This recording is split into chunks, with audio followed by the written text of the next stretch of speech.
పరిశుద్ధుడును నిరంతరము స్తోత్రార్హుడైనటువంటి దేవుని పేరట ఈ యొక్క మరొక తరుణంలో ఆయన వాక్యాన్ని ధ్యానం చేయటానికి ఆయన బిడ్డలుగా సహవాసంగా కూడి వినటానికి ప్రభువారు ఇచ్చినటువంటి తరుణాన్ని బట్టి ప్రభుని స్తుతిస్తూ ఉన్నాను, ప్రభుని ఘనపరుస్తూ ఉన్నాను. అదేవిధంగా ఆయన వాక్యాన్ని వింటున్నట్టు మీకు కూడా ప్రభు పేరట మీకు వందనాలు, ప్రభు పేరట మీకు శుభములు తెలియచేస్తున్నాను. ప్రియమైన దేవుని బిడ్డలారా, గడిచిన కాలంలో మనము దేవుని వాక్యాన్ని కీర్తనల గ్రంథాల్లో నుంచి ప్రారంభించాం. మొదటి కీర్తన మొదటి చరణంలో ఉన్నటువంటి మాటలు చదువుకొని అందులో మొదటి లైన్లో దుష్టుల ఆలోచన చొప్పున నడువక అనేటువంటి మాటను చదువుకున్నాం. దుష్టులు ఎవరు, ఎలాగుంటారు, వాళ్ళ యొక్క ఆలోచన, వాళ్ళ ప్రవర్తన విధానాన్ని మనము వాక్యం ద్వారా తెలుసుకున్నాం. అలాంటి వారి మధ్యలో మనం ఎలాగ జాగ్రత్త కలిగి ఉండాలని, రెండోదిగా వారి ఆలోచన, మరి ఆలోచనలో ఎలాంటి ఆలోచనలు ఉంటాయో అవి కూడా మనము దేవుని వాక్యం నుంచి తెలుసుకున్నాం. మూడవదిగా ఈ యొక్క దినాన మరి ఆ యొక్క దుష్టుడి ఆలోచన చొప్పున నడవక, ఈరోజు ఎలాగా నడుచుకుంటున్నాం, ఎలాగా నడుచుకోకూడదు, మనము ఏ విధంగా నడుచుకోవాలని వాక్యం చెప్తుంది. ప్రభు మనము ఏ విధంగా నడుచుకోవటానికి మన జీవితంలో ఏమి అవసరము, ఏమి కలిగి ఉంటే మనం నడుచుకునే విధానము కరెక్ట్గా ఉంటుంది అనే విషయాలను మనము దేవుని వాక్యం నుంచి కొన్ని మాటలు చదువుకొని అవి మన యొక్క ఆత్మీయ మేలు కొరకు ధ్యానం చేద్దాం. ఇక్కడ రాయబడినటువంటి మాటలలో మొదటగా కీర్తన 106వ కీర్తన 39 మరి 40 చరణాలలో ఈ కీర్తన ఇశ్రాయేలు ప్రజల గురించి రాయబడినటువంటి కీర్తన. వారు మరి ఐగుప్తు నుంచి బయలుదేరి కానాన్ ప్రయాణంలో వాళ్ళు ఏ విధంగా దేవుని ఎదుట నడుచుకున్నారు, వాళ్ళు నడుచుకున్న విధానము ఏ విధంగా ఉన్నది. ఒకవేళ కీర్తన మొత్తం చదివినా కూడా ఆ విషయాలు అర్థమవుతాయి. ఇక్కడ 39-40లో తమ క్రియల వలన వారు అపవిత్రులయ్యిరి, తమ నడవడిలో విభచరించిన వారైరి, కావున యెహోవా కోపము ఆయన ప్రజల మీద రగులుకొనెను, ఆయన తన స్వాస్యమందు అసహ్యపడెను. దేవుడు తన స్వాస్యము సొత్తు అని ఆయన ప్రకటించుకొని తెలియపరుచుకున్నటువంటి వారిని చూచినప్పుడు వాళ్ళ మీద కోపపడటానికి, తన ప్రజల మీదకు ఆయన కోపము రగులుకోవటానికి, తన స్వాస్యాన్ని అసహించుకోవటానికి కారణం ఏంటంటే వాళ్ళ యొక్క క్రియలు, వాళ్ళ యొక్క నడవడిక వాళ్ళు అపవిత్రపరచుకుంటుంది.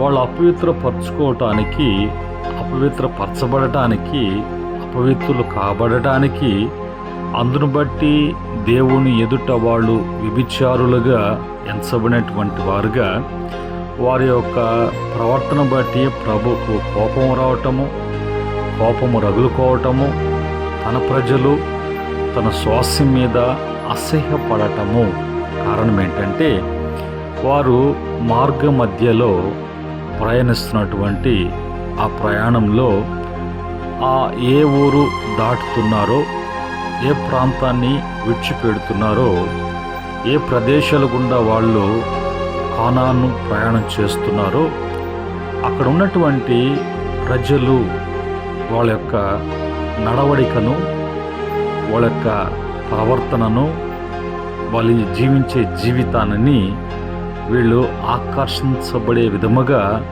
అంత డీప్గా వాళ్ళల్లో ఇన్వాల్వ్ అయ్యారు కాబట్టి అవి వాళ్ళలోకి తెచ్చుకొని వీరు వాళ్ళలోకి వాళ్ళు వెళ్ళినట్లుగా ఏకము కాబడినటువంటి వారుగా వాళ్ళ ప్రవర్తన విధానం బట్టి అది విగ్రహారాధన అయి ఉండొచ్చు, విగ్రహారాధన సంబంధించినటువంటి ఆచార సంబంధమైనటువంటివి అయి ఉండొచ్చు.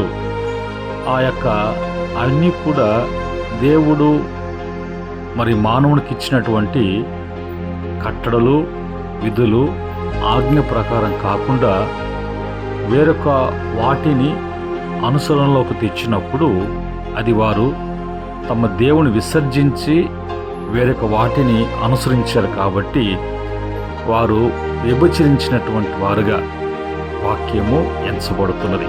కనుక ఈరోజు వారి యొక్క నడక అపవిత్రం కావటానికి, నడుచుకోవటానికి అక్కడున్నటువంటి ప్రజల యొక్క ఆచారాలను వీళ్ళు ఆసక్తితో వారిలోకి తెచ్చుకోవటం. అందుకని వాక్యము అంటుంది ఈ విధంగా, మరి సామెతల గ్రంథము 17వ అధ్యాయము 4వ వచనంలో, చెడు నడవడి గలవాడు దోషపు మాటలు వినును, నాలుక హానికరమైన మాటలు పలుకుచుండగా మరి అబద్ధికుడు చెవియొగ్గును. చెడు నడవడిక అనేది, చెడు నడక, చెడుగా చెడ్డగా నడుచుకోవటానికి కారణాన్ని బట్టి మంచి అనేది అతని ఒంటికి పట్టదు, మంచి అనేది తనలోకి తీసుకోడు. మరి ఏ విధంగా తనలోకి తీసుకునేది ఎట్లా ఉంటాయంటే అవి దోషముతో, పాపముతో, అపరాధముతో ఉన్నటువంటి మాటలై ఉండొచ్చు, మరి ప్రవర్తన అయి ఉండొచ్చు, అది ఆలోచన అయి ఉండొచ్చు. ఆ విధంగా తీసుకోవటానికి కారణము నడవడిక అనేది కరెక్ట్ కానప్పుడు, చెడుకి ఎప్పుడైతే తావిస్తారో, దానికి అవకాశం ఇస్తారో, ఆటోమేటిక్గా మంచి అనేది లేకుండా, ఆ మంచి అనేది మరి ఉండకుండా అది ప్రవేశించి చెదరకొట్టునట్లుగా అది బయటికి త్రోలుపుచ్చేటట్లుగా అవి చేస్తాయి. కనుక అలాంటప్పుడు ఇంకా ఏ మాట కూడా మంచి మాట తీసుకోవటం కానీ, మంచి మాట చెప్పడం కానీ ఏది కూడా జరగదు అనేది వాక్యము బహు తేటగా చెప్తున్నప్పుడు ఈరోజు మరి నడవడిక అనేది ఇలాగా నడుచుకుంటున్నావు, నీ నడుచుకునే విధానము కరెక్టేనా కాదా అని తెలుసుకోవటానికి వాక్యపు హెచ్చరిక. మూడవదిగా సామెతల గ్రంథము 20వ అధ్యాయము 11వ వచనములో బాలుడు సహితము తన నడవడిక శుద్ధమైనదో కాదో, యథార్థమైనదో కాదో తన చేష్టాల వలన తెలియచేయును. ఎదుటివాడు మరి ఆ యొక్క చేసేటువంటి అలవాట్లు కానీ, ప్రవర్తన కానీ, ఆ చేష్టాలు అనేవి మంచివా చెడువా అనేది వెంటనే గుర్తుపట్టడానికి, తెలుసుకోవటానికి, బట్ట బయలు కావటానికి మరి ఆ యొక్క నడవడికను బట్టి అర్థమైపోతుంది. బాలుడు సహితం అంటే చిన్నపిల్లవాడు కానించి పెద్దవాళ్ళ వరకు ఆ నడవడిక శుద్ధమైనదో కాదో, యథార్థమైనదో కాదో, మంచిదో కాదో అనేది ఆటోమేటిక్గా పసికట్టేయవచ్చు. దీన్ని బట్టి ఏమని తెలుసుకోవాలి అనంటే 1 కొరింథీ పత్రిక 15వ అధ్యాయము 33వ మరి వచనములో ఉన్నటువంటి మాట, మోసపోకుడి, దుష్ట సాంగత్యము మంచి నడవడికను చెరుపును. దీన్ని బట్టి మనము దుష్టుని యొక్క ప్రభావము, దుష్టత్వము అనేది ఆలోచన విధానాన్ని, మరి నడుచుకునే విధానాన్ని, జీవించే విధానాన్ని ఏ విధంగా పాడు చేస్తుందో, ఏ విధంగా పాడు కాబడుతున్నామో అనేది తెలుసుకొని అలాంటి ఉంటే వాటిని దూరము చేసుకోవటము, దూరపరుచుకోవటము అనేది ఆత్మీయ స్థితికి అది మంచిది. ఆత్మీయ స్థితికి, భక్తి జీవితానికి అది మంచిది అన్నట్లుగా మరి తెలుసుకోవాలి, ఆ విధంగా నడుచుకోవాలి. అందుకనే ప్రభు చూస్తూ ఉండేటువంటి వాడు కాదు, అలాగా విడిచిపెట్టే దేవుడు కాదు. తన ప్రజలను, స్వాస్యాన్ని ఏ విధంగా ఆయన తిరిగి మరి జాగ్రత్త చేసుకుంటాడో అనేది, ఎలాగ సరిదిద్దుకుంటాడో, సరిదిద్దుకొని తనలోకి తన బిడ్డలను నడిపించుకుంటాడో అనే విషయాన్ని మనం చూసినప్పుడు దేవుని వాక్యములో మరి కీర్తన 32వ కీర్తన 8వ చరణములో, 119వ కీర్తన 45వ చరణములో ప్రభు స్వయాన ఆయన మాట్లాడుతున్నటువంటి మాటలు. నీకు ఉపదేశము చేసేదను, నీవు నడవవలసిన మార్గమును నీకు బోధించేదను, నీ మీద దృష్టి ఉంచి నీకు ఆలోచన చెప్పేదను. చూడండి, ప్రభు యొక్క ఉపదేశించకపోతే, ఉపదేశ క్రమములో నీవు ఉపదేశ క్రమంలోకి రాకపోతే, ఆ ఉపదేశాన్ని బట్టి నీవు సరికాకపోతే మరి నీ యొక్క జీవితము నీ చేతులారా పాడు చేసుకుంటావు. పాడు కావటము, కీడు అనుభవించటము అనేది నీ విషయంలో దేవుని చిత్తము కాదు అని తెలుసుకోవాలి. అదే మాట యెషయా గ్రంథములో 48వ అధ్యాయము 17వ వచనములో, నీ విమోచకుడను ఇశ్రాయేలు పరిశుద్ధ దేవుడైన యెహోవా ఇలాగు సెలవిచ్చుచున్నాడు, నీకు ప్రయోజనము కలుగునట్లుగా నీ దేవుడైన యెహోవా నగు నేను నీకు ఉపదేశము చేయుదును, నీవు నడవవలసిన త్రోవను నిన్ను నడిపించేదను, చెప్పేదను, నడిపించేదను, ఆ విధంగా జరిగించేదను అన్నట్టుగా ప్రభువారు స్వయంగా తన బిడ్డలతో మాట్లాడుతున్నటువంటి మాటలు. కనుక ఇందును బట్టి మనము అలాగే ఉండటము, అలాగే మరి పాడు కావటం అనేది మరి మానవుని విషయంలో, తన స్వాస్థ్యం విషయంలో, తన బిడ్డల విషయంలో మరి దేవుని చిత్తము అలాగ లేదు అన్నట్లుగా. కనుక తిరిగి తమ నడతను దేవుని ఉపదేశాన్ని బట్టి, ధర్మశాస్త్రాన్ని బట్టి, వాక్యాన్ని బట్టి సరిచేయబడుతున్నప్పుడు ప్రభు వలన కలిగేటువంటి మేళ్ళేంటి అంటే, ద్వితీయోపదేశ కాండము 5:33లో, కాబట్టి మీరు కుడికే కానీ ఎడమకే కానీ తిరుగుక మీ దేవుడిని యెహోవా ఆజ్ఞాపించినట్లుగా చేయుటకు జాగ్రత్త పడవలెను. మీరు స్వాధీనపరచుకునబోవు దేశములో మీరు మరి జీవించుచు మేలు కలిగి దీర్ఘాయుష్మంతులగునట్లు మీ దేవుడైన యెహోవా మీకు ఆజ్ఞాపించిన మార్గములన్నిటిలో నడుచుకున్నప్పుడు నీకు మేలు కలుగునట్లుగా, ప్రయోజనము కలుగునట్లుగా దీర్ఘాయుష్వంతుడువై సమస్తము ప్రభు యొక్క ఆశీర్వాద మొత్తము అనుభవించుటకు, ఆశీర్వాదములో ఉన్నటువంటి ప్రతిదీ కూడా నువ్వు కలిగి ఉండటానికి ప్రభు ఆ విధంగా మరి నీ జీవితంలో ఆయన కార్యం చేయబోతున్నాడు. రెండవదిగా ద్వితీయోపదేశ కాండము 6వ అధ్యాయం 25వ వచనంలో, మన దేవుడైన యెహోవా మనకు ఆజ్ఞాపించినట్లు ఆయన సన్నిధిని ఈ సమస్తమైన ఆజ్ఞను అనుసరించి మనము నడుచుకున్నప్పుడు మీకు నీతి అనేది కలుగుతున్నది. కనుక మరి నీతిని బట్టి దేవుని యొక్క వాక్యం చెప్తుంది, మనం ఎలాగ ఫలించాలో, ఎలాగ ఆస్వాదించబడాలో, ఎలాగ వృద్ధి చెందాలో, ఎలాంటి సమృద్ధి ఉంటుందో, ఎలాంటి భద్రత ఉంటుందో, ఎలాంటి జీవం ఉంటుందో, ఎలాంటి సరళత ఉంటుందో, ఎలాంటి నిధి ఉంటుందో అనేది నీతిని బట్టి ప్రభువారు తన బిడ్డలకి అనుగ్రహిస్తూ ఉన్నారు. అంత మాత్రమే కాకుండా ద్వితీయోపదేశ కాండము 28వ అధ్యాయం 1వ వచనము, 9వ వచనము, 14, 15 వచనాలలో నీ దేవుడిని యెహోవా మాట శ్రద్ధగా విని నేడు నేను నీకు ఆజ్ఞాపించుచున్న ఆయన ఆజ్ఞలన్నిటినీ అనుసరించి నడుచుకున్న ఎడల నీ దేవుడైన యెహోవా భూమి మీదున్న సమస్త జనముల కంటే నిన్ను హెచ్చించును.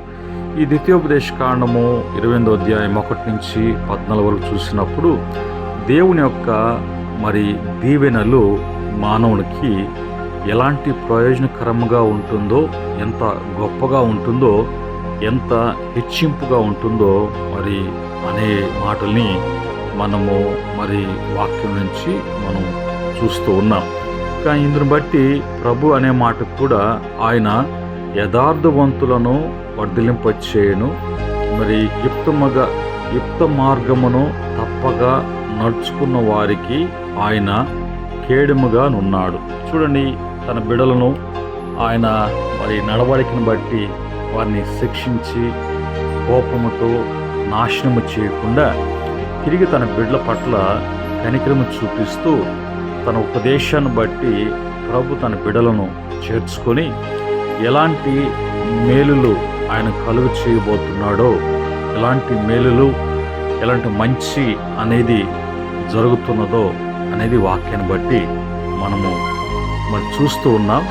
అలాగా బైబిల్లో దేవునితో నడిచినటువంటి వారు తమ యొక్క నడక అనేది ప్రభు ఎదుట ఎలాగున్నది అని పరీక్షించుకొని జాగ్రత్త చేసుకొని వర్ధిల్లినటువంటి వారు బైబిల్లో హానోకు, అబ్రహాము, యాకోబు, తన యొక్క కుమారుడు యేసేపు, అలాగే మోషే, అహరోను కుమారులు, యెహోషువ, దావీదు, హిజ్కియా, పౌలు, యేసు ప్రభు శిష్యులు, చివరిగా యేసు ప్రభు వారు కూడా మనకు ఆయన మార్గదర్శకులుగా నడవలసినటువంటి మార్గాన్ని కూడా మనకు తెలియచేశారు.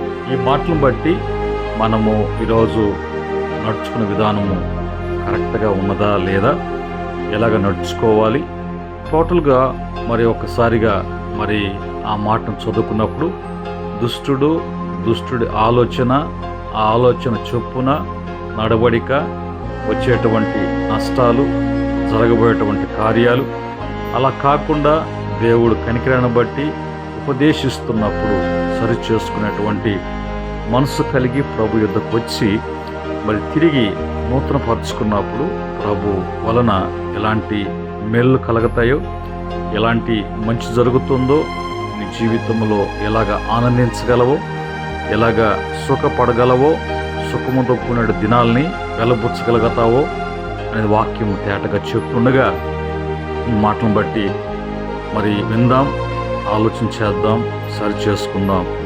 దేవుని యొక్క మహాకృపను బట్టి ప్రభు బిడ్డలుగా ఈ లోకంలో వర్ధిల్లుదాం. అట్టి సహాయము, కృప దేవుడు తన బిడ్డలకి అనుగ్రహించును గాక. ఆమేన్. ప్రార్థన చేసుకుందాం.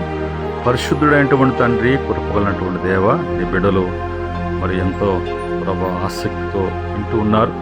ఈ వాక్యము ఎన్ని స్థలాలకు, ఎన్ని ప్రాంతాలకు, ఎన్ని గ్రూపుల్లోకి అందించబడుతున్నదో అందరకు ఈ మాటలను బట్టి బిడ్డలను సరి చేసుకొని ఆస్వాదించబడి నీ సొత్తుగా, స్వాస్యంగా, ప్రజలుగా అన్ని విషయాలు వర్ధిలింపచేయమని, నీ భద్రత ఉంచమని మరొక నూతనమైనటువంటి వాక్యం తీసుకొని ప్రజల మధ్యకు రావడానికి నీ దాసుని బలపరచమని, మరుగుపరచమని యేసుక్రీస్తు నామములో అడిగి వేడుకుంటున్నాము తండ్రి. ఆమేన్. పరమ తండ్రి దేవుని ప్రేమ, కృప, సమాధానము మీకును మీ కుటుంబాలకును కలిగిన యావత్తు కూడా సదా తోడే నడిపించును గాక. ఆమేన్.